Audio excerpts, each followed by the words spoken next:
Tuesday evening, I was standing in my kitchen, rinsing out a coffee mug when my phone finally stopped vibrating.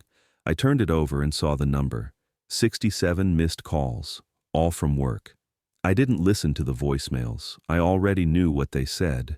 But seeing that number, stacked neatly on the screen, I felt something settle instead of spike. A quiet confirmation. They finally understood what I was worth. But that didn't start on Tuesday night. It started 2 days earlier, in a small office that smelled faintly of lemon cleaner and printer toner. It was raining hard that morning, the kind of rain that flattens sound and makes everything feel slower. I sat across from my supervisor's desk at Ridgeway Industrial Systems, hands folded, jacket still damp at the cuffs. Melissa Crane flipped through my promotion packet the way someone flips through mail they already plan to recycle. 7 years of 60-hour weeks, missed weekends with my daughter, entire production failures I'd untangled quietly so no one upstairs ever felt them, all of it reduced to a stack of paper she skimmed without stopping. She adjusted her glasses and rested the folder on the desk. "I appreciate your consistency, Mark," she said, calm and practiced. "But after reviewing this, I don't think you're ready for senior leadership yet. Maybe in another year." Consistent. That was the word that stayed with me. Not capable, not effective, just consistent. I nodded once. I'd learned that nod years earlier, the kind that signals acceptance without agreement. "I understand," I said. "Thanks for the feedback." She smiled, already half-turned toward her monitor. "Good. I need you focused today. The Norcrest order needs revisions before final approval." As I stood, she was typing again. The meeting was already over in her mind. I walked past the empty corner office on my way out, the one with the wide window that looked over the assembly floor. I'd imagined that view more times than I could count, usually while solving problems at a desk no one noticed. My name is Mark Ellison. I was 46 at the time, and until that meeting, I was the person everyone relied on at Ridgeway without ever really seeing. I wasn't loud. I didn't present well on slides, but I remembered systems, dependencies, sequences. If something broke, I knew where to look first. When I joined Ridgeway, operations were a mess. The previous manager had walked out with no handoff, no documentation, no passwords. Orders were late. Clients were angry. People were guessing. I didn't guess. I stayed late. I mapped everything. I rebuilt workflows from old spreadsheets and machine logs. I wrote guides no one asked for and stored them where anyone could find them, if they bothered to look. Melissa never did. She didn't need to. Things worked. Every review was the same. "You're invaluable, Mark," followed by a raise that never quite matched the load. The Norcrest account was my responsibility in everything but name. A multi-million-dollar contract with custom requirements that changed weekly. I built that relationship. I knew their tolerances, their timelines, the one process that could never be rushed. Melissa showed up to 4 meetings. She presented my work upstairs. The morning after my promotion was denied, I did something small. I arrived at 8 o'clock. Not early, not late, exactly on time. I didn't prepare the morning briefing. I didn't scan the shared inbox. I worked only what was assigned directly to me. By mid-morning, people started stopping by my desk, hesitating, waiting. I stayed focused on my screen. At 5 o'clock, I shut my computer down and left. That night, I put my phone face down on the counter. Then I waited. Wednesday morning felt different the moment I walked into the building. The lights were on like always, but the place had a hum to it. Voices overlapping, phones ringing longer than usual. I clocked in at exactly 8 and headed to my desk without stopping. Normally by then, I would have already sent out production summaries, color-coded, prioritized, clear enough that no one had to ask questions. That morning, I didn't send anything. I opened my task list and worked through what was assigned to me. Nothing more. Around 10, Brian from logistics hovered near my desk. He didn't sit, just stood there, shifting his weight. "Hey, Mark," he said. "Did you see the Norcrest scheduling issue?" "Yes," I said, eyes still on my screen. He waited. After a few seconds, he cleared his throat. "So, are you going to fix it?" I looked up then, calm, neutral. "That's procurement," I said. I forwarded it to Dana. His eyebrows pulled together. But you always handle it. I nodded once. I've been asked to focus on my assigned responsibilities. That was all I said. He lingered another moment, then walked away without responding. By noon, 3 more people had done the same thing. Stopped, waited, expected me to step in. I didn't.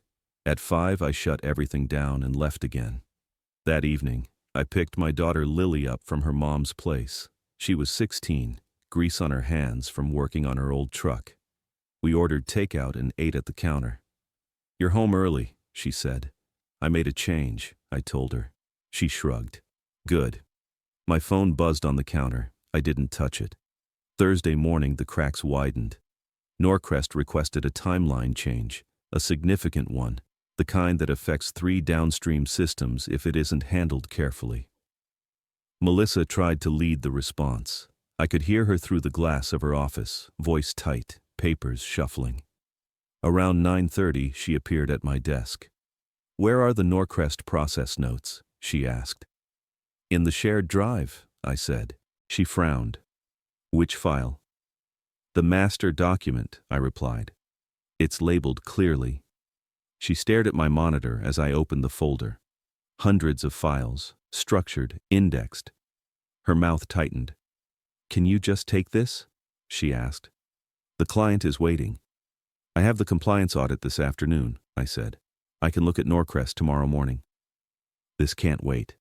"I understand." She stood there a moment longer, then walked away without responding. By lunch, supervisors were comparing schedules that didn't match. Dana from procurement showed up looking pale. "The steel delivery says Monday," she said. "The system says Thursday." "That's correct," I said, "unless changes were made this morning." Her expression told me enough. Someone had adjusted timelines without updating the integrated systems. That evening, I silenced my work phone again and took Lily out for burgers. She talked about school, about a friend who wanted to move to Oregon, about nothing urgent. "You seem calmer," she said halfway through. "I am," I replied. When I got home, I checked my phone once. 67 missed calls. I placed the phone on the counter and went to bed. Friday morning, the plant felt like a held breath. The overnight supervisor caught me before I reached my desk. "The Norcrest line shut down at 3, he said. "Calibration error. No one can fix it." I nodded. "That procedure's documented." "Can you look at it?" "I'll add it to my list," I said. "After compliance follow-up." His face fell. Behind him, through the glass, I could see Melissa pacing in her office, phone pressed to her ear. I sat down at my desk, opened my notebook, and wrote 3 items in order. Then I waited. By mid-morning, no one was pretending anymore. People weren't asking if something was wrong. They were asking how bad it was. I stayed at my desk, working steadily, not fast, not slow, just exact. Around 11, Brian came back. This time he didn't hover. "Melissa's been trying to reach you since yesterday," he said. "Norcrest is threatening to walk." I nodded once. "I left at 5. "This is costing us money," he said, voice rising despite himself. "Nobody knows how to implement their changes." "The process is documented," I said. "It's in the guide." He stared at me. "Nobody can follow that without you." I let that sit. "The supervisors have managed it before," I said. "They work directly with the equipment." Before he could respond, Melissa's assistant appeared. "Emergency meeting," she said. "Conference room, now." I grabbed a notebook and followed her. No rush. The room was already full. Melissa sat rigid at one end of the table. Next to her was Alan Brooks, the regional director. His jacket was still on. That told me everything. "Mark," Alan said when he saw me. Relief crossed his face before he masked it. "We need your help immediately."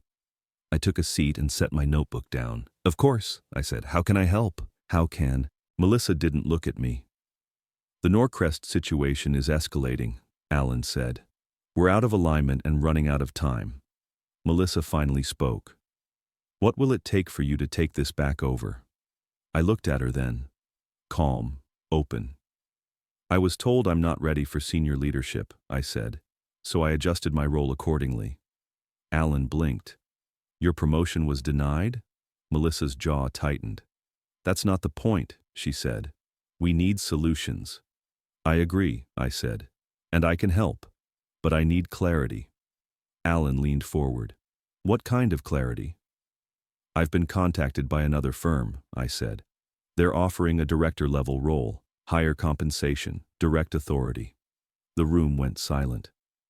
You're leaving? Alan asked. I haven't decided. Melissa turned toward me sharply. You can't do this now. I didn't plan the timing, I said. I planned my work. Alan exhaled slowly. What would it take to keep you here? I didn't answer right away. Recognition, I said finally, authority that matches responsibility, and the ability to implement systems instead of compensating for gaps. Alan nodded. We can match any offer. It's not just salary, I said. It's structure. Melissa stood. Norcrest specifically asked for you. I know, I said. So have others. I slid a document across the table. My notice, I said. 2 weeks, as required. Alan reached it first. He scanned the page, then closed the folder. This won't be necessary, he said. I need to speak with you privately. Melissa stayed seated. She didn't argue. As we walked down the hall toward Alan's office, I felt eyes on us. Curious, uncertain. Inside, he closed the door and gestured for me to sit. I should have seen this sooner, he said. What do you want, Mark? I met his gaze. I want a role that reflects what I've already been doing, I said, and I want to be judged on outcomes, not visibility. He leaned back, thinking. I'm creating a new position, he said, Senior Director of Operations, reporting directly to me. He outlined the salary, the authority, the scope. I listened without reacting. It's generous, I said, but I need time. He nodded. Stabilize Norcrest today. We'll talk Monday. I stood, shook his hand, and left his office. Back at my desk, a new email was already waiting. The offer, in writing. I opened my notebook again and wrote one line beneath the others. Norcrest, noon call. Then I waited. The Norcrest call started exactly at noon. I joined on time. No small talk. No apologies. Their project lead didn't waste words either. Mark, he said, we've been trying to reach someone who understands our specifications for 2 days. What's happening over there? System integration gaps, I said. Recent changes weren't fully synchronized. There was a pause on the line, then a quieter tone. Can this be fixed? Yes, I said. In phases. I outlined it simply. Step 1, stabilize the current line with temporary tolerances. Step 2, adjust upstream scheduling without touching downstream commitments. Step 3, document changes so nothing relies on memory, no emotion, just sequence. By the end of the call, the tension had drained out of their voices. This is why we wanted to work with Ridgeway, the project lead said. You understand how our operation actually works. I'll oversee the transition, I said, and make sure the process holds. After the call, I didn't take the work back for myself. I documented everything, clear steps, ownership assigned. I sent it to the supervisors and stayed available for questions without stepping in. That was the shift.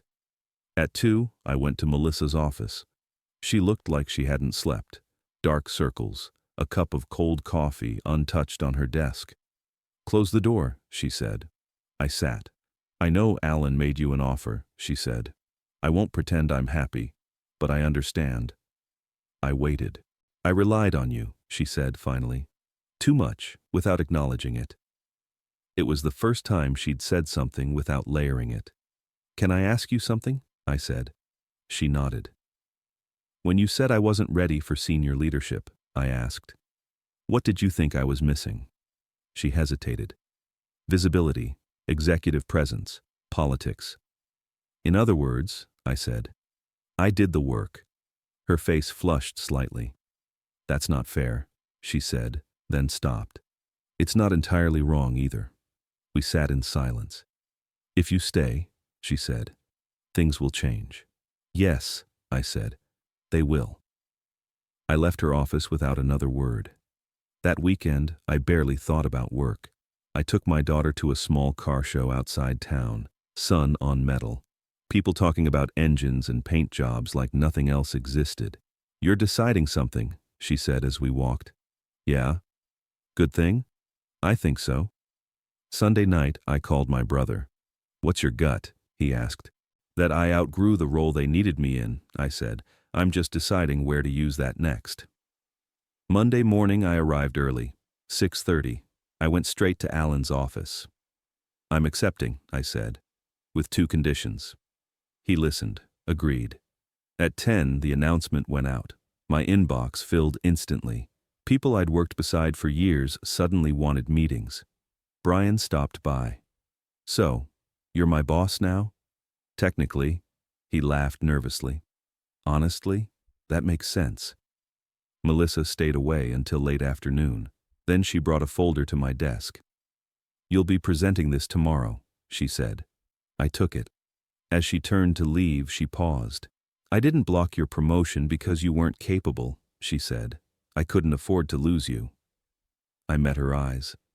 "That's the difference between managing work," I said, "and managing people." She nodded once and walked away. That night, I called my daughter. "So," she said, "does this mean you'll be home more?" "Yes," I said. "Good." I set my phone down. Then I waited. Tuesday's executive meeting was held in the smaller boardroom. No windows, long table, coffee already poured before anyone arrived. I took the seat closest to the door and opened the folder Melissa had handed me the day before. I hadn't rewritten her strategy document. I'd reorganized it. Timelines aligned, dependencies noted. Gaps marked without commentary. When Alan entered, conversations tapered off on their own.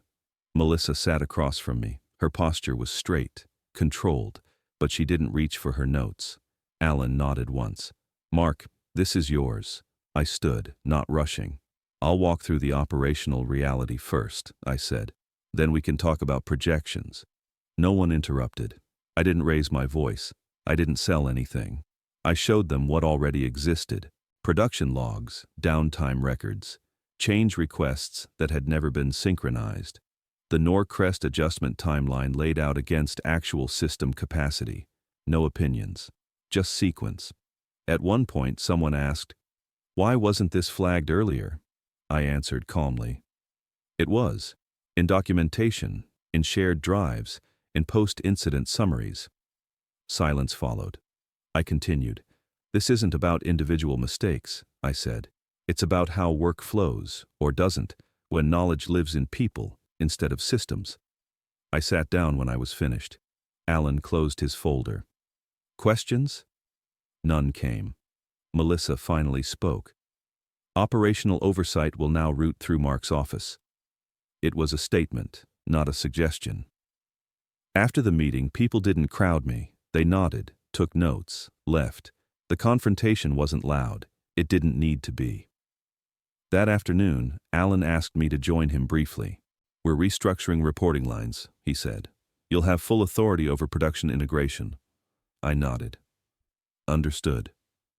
"And Melissa," he added, watching my reaction, "will retain her role." "I asked for that," I said. He raised an eyebrow. "Why?" "Because systems fail when accountability becomes personal," I replied. "This needs to be structural." He smiled slightly. "Good answer." When I returned to my desk, there was a new calendar request already waiting. A standing operations review, weekly, with clear ownership. I accepted it. Later that day, Melissa stopped by again. No folder this time. "I won't undermine this," she said quietly. "I know where the line is now." I nodded. "That's all I need." She hesitated. "You handled that meeting well." "Meetings are easier," I said, "when the work is already done." She almost smiled. That evening, I left at 5. At home, I cleaned the kitchen slowly, loaded the dishwasher, wiped the counter where my phone had sat days earlier, face down, buzzing. It stayed quiet now. The next morning, systems held. The day after that, they held again. And for the first time in years, Nothing required my immediate attention. I closed my notebook, then I waited. The changes didn't announce themselves.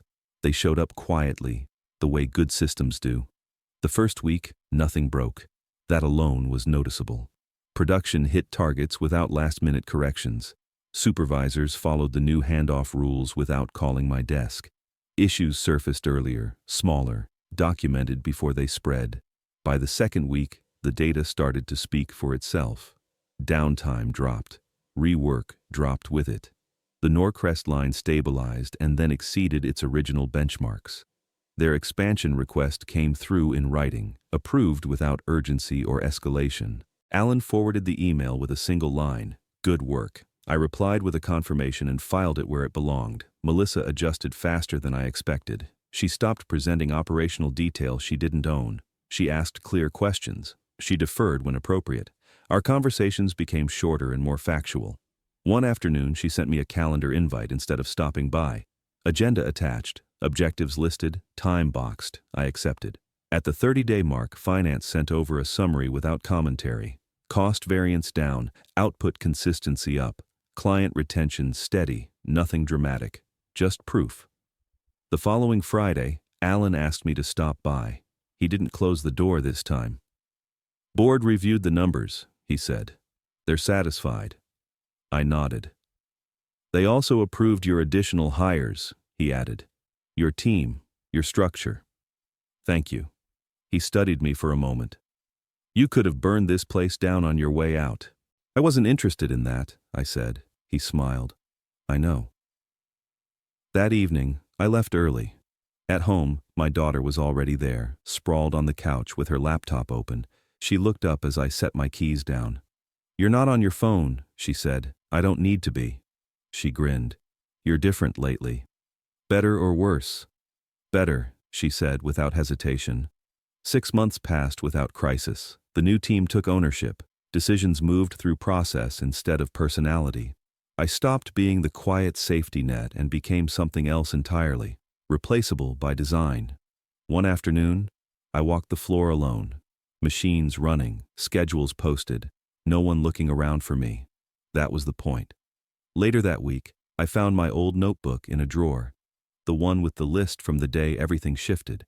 3 items, in order. All of them crossed out. I closed the notebook and didn't put it back. That night, I made tea, stood at the sink and watched the steam rise. The house was quiet, and for the first time in a long time, so was my mind. Life didn't suddenly become perfect. It became orderly. Mornings were quieter. I still woke early, but not out of urgency, out of habit. I made coffee, stood by the window, and watched the street come alive one car at a time. Work stayed at work. When I walked into the building now, people didn't rush toward me with problems. They followed the process. If something needed escalation, it arrived with context, options, and a timeline. That was the difference. At home, the change showed up in smaller ways. Dinner at the table, tools put back where they belonged. Conversations that didn't trail off because my phone was buzzing on the counter. One evening, I helped my daughter replace a headlight on her truck. We worked in silence for a while, the kind that doesn't need filling. "You seem lighter," she said finally. "I stopped carrying things that weren't mine," I replied. She nodded like that made sense. A few weeks later, a junior supervisor stopped me in the hallway at work, nervous, careful. "Can I ask you something?" he said. "Sure." "How did you know when to stop fixing everything yourself?" I thought for a moment.